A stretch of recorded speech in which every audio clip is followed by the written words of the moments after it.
Hey guys, I'm Brian Botkiller, and in today's episode of Being a Successful Musician, I'm going to talk about taking care of your body and your mind. I haven't done a vlog in a while, and I haven't done it because my wife and I moved from New Mexico, which is our home state, to Minnesota, and moving's really hard, and it takes a lot out of you, and I did not expect a lot of the challenges I was going to run into from having done it.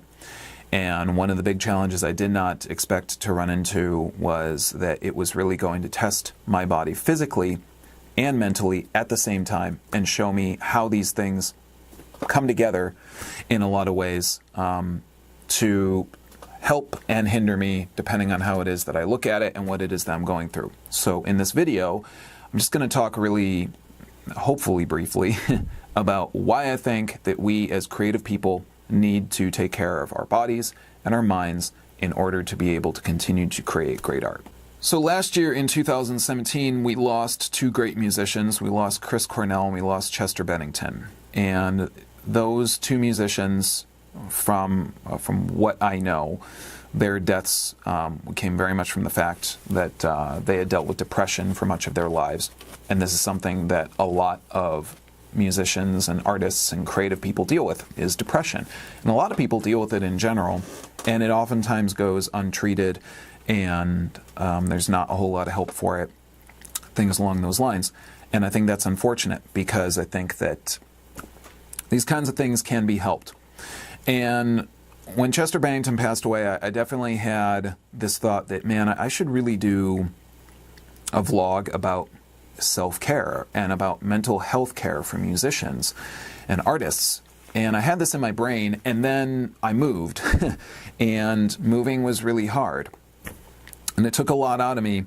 And I definitely could tell what was coming from having moved this great distance from a home that I had to a new place, and how it had an effect on my mental well-being, and then how that also led into my physical well-being in a lot of different ways.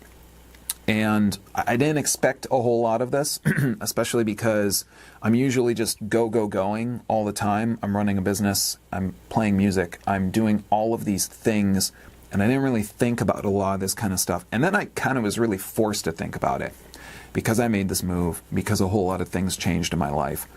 And then my body physically couldn't deal anymore and came at me pretty hard. I've dealt with chronic pain for a lot of my life, and when I say chronic pain, it's a little bit hard to explain. If you're someone who deals with chronic pain, you understand. If you're someone who doesn't, I can only tell you this. Dealing with chronic pain basically means that you are in pain mostly every day of your life, and you really don't know why. Something hurts and you don't know why, and you probably go to a lot of doctors and specialists and all these things, and nothing ever helps. And that is what I did from the time I was very young until through most of my life. And so when I woke up one day a couple months after having moved to Minnesota, with a crick in my neck, with my neck hurting, I thought to myself, this is not a big deal. I deal with this kind of stuff all the time.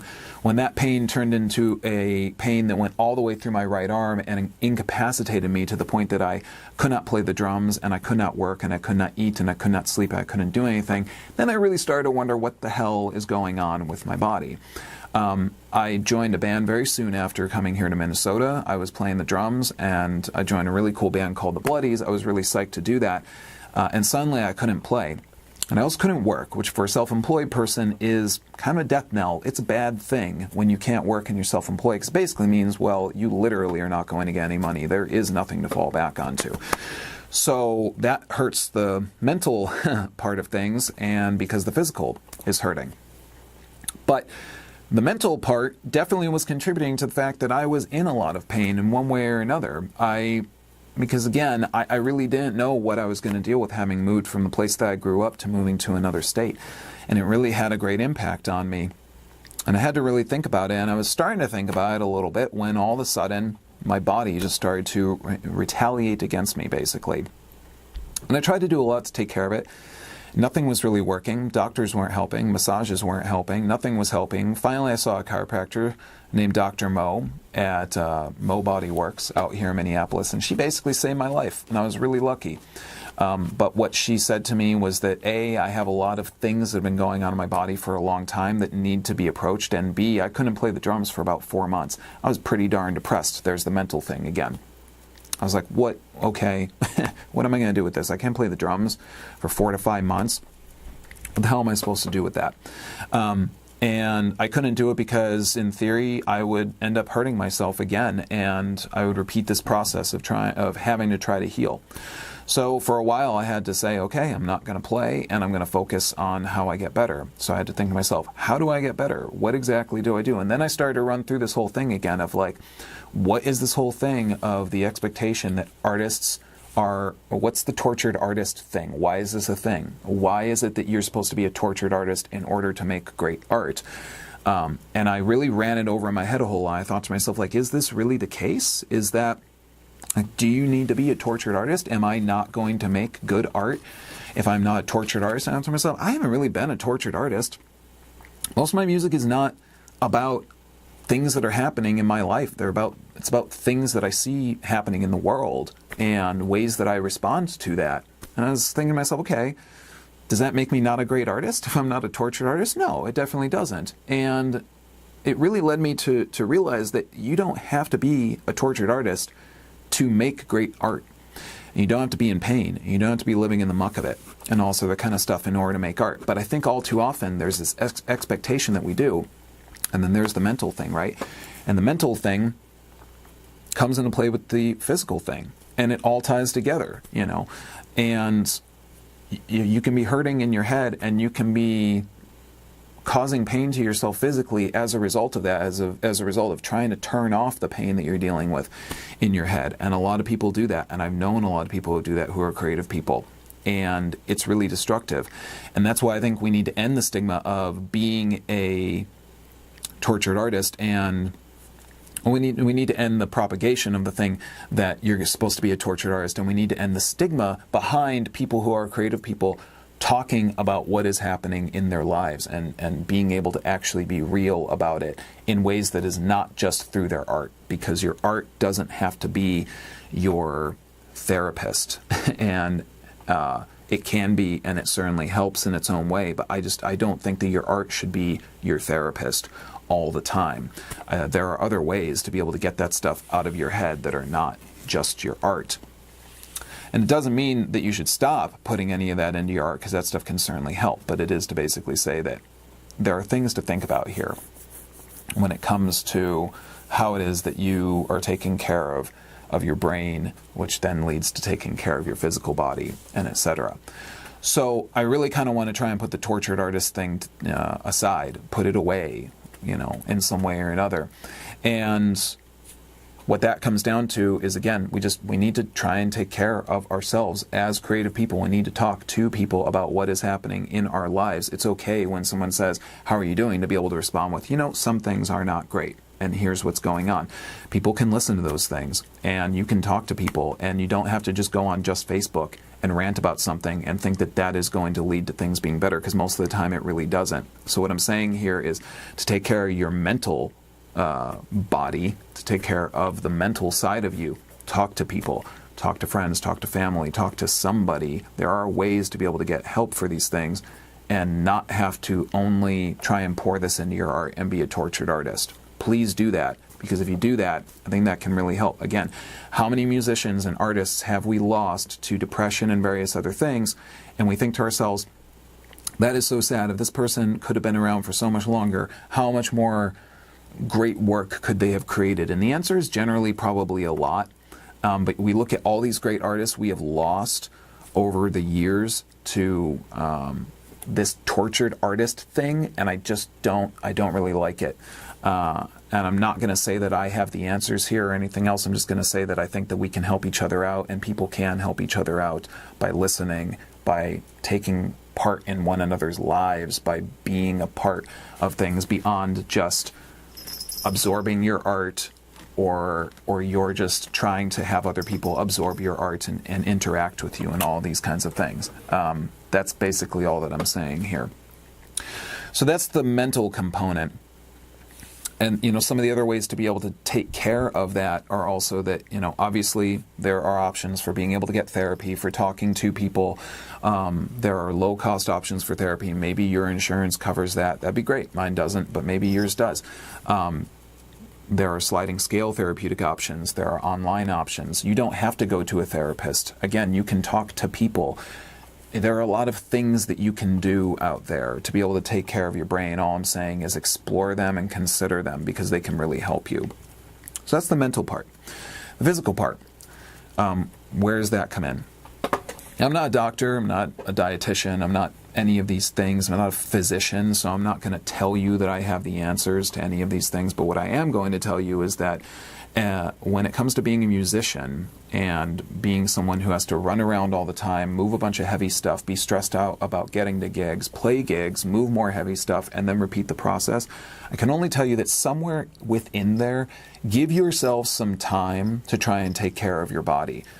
Give yourself some time to do things like stretch, to actually drink liquids that aren't just cheap beer that you're paid in at the gig, to really kind of focus on like preparing yourself for what it is that you're going to be doing. Some of the best professional musicians on the planet, I guarantee you that they spend a lot of time focusing on these kinds of things, stretching and doing yoga and all these other kind of things that when we're younger, we think to ourselves, I don't need to do any of that. And when you get older, you start to realize, well, doing that kind of stuff is the way that I'm going to be able to continue doing the things that I really love doing. Again, I'm not telling you need to do yoga. I'm not telling you that you need to eat a certain way or anything else. Not my place to do that. But what I am going to tell you is to think about those things. Insert a little bit of that time every day, and especially on gig days, insert that in to be like, okay, this is self-care time. I know that for myself, now, I had to stretch on the daily. I need to be careful about how I'm working. I need to not work myself to death all the time. I need to cut myself off at certain times from the phone, from my laptop, from screens, and all that other kind of stuff. I have to take out the stress that affects my brain and the stress that affects my body. I have to take that stuff out, and I need to focus on not feeling some of that stress every once in a while. That is a really, really important thing, and it's something that is worth considering, I think, in order to take care of your body no matter what. I need to stretch. I need to stretch before gigs. I need to stretch before I play the drums. I need to stretch after I play the drums. And my wife has pointed out you need to stretch after you do these things because that's when your body is in this go, go, go mode, and you need to cool it down.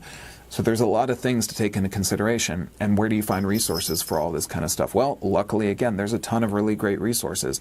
There are some really phenomenal ways to be able to do all kinds of great workouts and warm-ups and cool-downs and all these kinds of things, and they're right on YouTube. You can check out a channel called Fitness Blender that gives you a ton of great stuff, and it's free. You should still consider maybe paying them every once in a while, but it's free, and it's out there.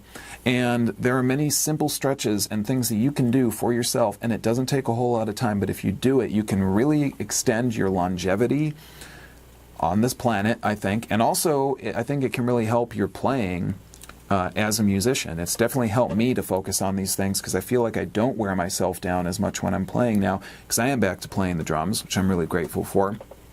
But now before I go into playing, I stretch for a long, long time, and I think about these things, and I approach what it is that I'm doing as clear-headed as I can to know what I'm going to be doing, so that I don't just wear myself into the ground. Because, to be honest, in years past, in my previous band that I left in 2012, it was kind of a gimmick that I was going to be destroying myself. People came to shows expecting that I was going to do it. They wanted to see me wreck myself. And I was helping to make that be a thing because it became a gimmick. It became a thing. And that was not the best thing because I was playing so hard and hitting so hard and doing all of this stuff to really just wreck myself. People got used to seeing it, and then all these years later, it really had an effect on me. So what I had to do after I stopped doing that was focus. Again, I'm a drummer. I had to focus on the things that I needed to do, going through rudiments, doing my chops, playing around the kit, not hitting as hard as possible all the time, thinking about how I was playing. And this can be applied to all of these things. If you're a singer, it can be applied to how you're singing. If you are a guitarist, it can be applied to how you're playing the guitar. All of this can be applied and can really help, I think, again, to extend your longevity and allow you to continue to hopefully play longer. Again, the whole point here is be sustainable. Let's make something sustainable. Let's be around longer to create greater art and more art without having to check out so early because we let our brains fall apart and our bodies fall apart. Let's do something to be able to fight back against that in some way or another, and let's help each other out. So that's what I learned, is just, these things that I need to do physically for myself and mentally for myself. And I'm still working on all of it. I am not saying I have the answers. I am still working on this, and I will probably be working on this for the rest of my life. But I'd rather know now than know later, and know in a much more emergency situation, because I already went through that emergency situation. And it was not good, is all I'm saying. It was really not good. So, to wrap all of this up, what I am saying in this video is that you can take care of yourself, and it doesn't have to be a big thing. And it can be something that you can do, again, without having to have a great impact on your life, but can really extend your time of being able to create art and all these other kinds of things. So let's try and put to bed this whole thing of being a tortured artist, and that's the only way you make great art. I think that we can do away with that. I think that we can help each other out. We can listen to each other. We can talk to each other. We can help our brains by doing these things. And let's take care of ourselves physically by finding things that are self-care and things that make us feel good and things that can actually help to strengthen us and lift us up and help us to create better, greater art for longer, and be able to continue being here to do those things. It's basically what I'm saying when I'm talking about taking care of your body. Now, I will probably do a vlog at some point or another about a lot of the stretches and the other things that I have learned here, because I think this is stuff that can be really useful, because I didn't really think about a lot of it until I really had to think about it, and then I realized not much of this is very complex, but you just don't think about it because it's not something that's ever really considered cool. When you're a punk drummer, when you're in your teens, your whole thing is being a punk drummer, not, guys, wait, before we play really hard, I need to stretch out for a while. Okay, that's fine. It happens when you're younger, you're made of rubber bands, but when you start to get a little bit older, you got to remember you're not made of rubber bands, and you need to take care of your body. So that's really just it. That's what I'm saying here, and I hope that this is useful. I would love to hear what you guys are doing for self-care and to take care of yourselves, and just what's working for you. So get in touch in the comments, get in touch in social media. Let me know what's happening. If there's any topics I can cover here, please let me know. I will be doing more vlogs. I know it's been a long time, but life has been absolutely insane, but I really am dedicated to doing this, and I love talking to you guys about what it is that you're doing and what you think about what I'm talking about here and everything like that. So please get in touch and just take care of yourselves and let me know how things are going. So as always, guys, I'm Brian Botkiller. Thank you so much for tuning in to Being a Successful Musician. I hope I'll see you next time, and take care.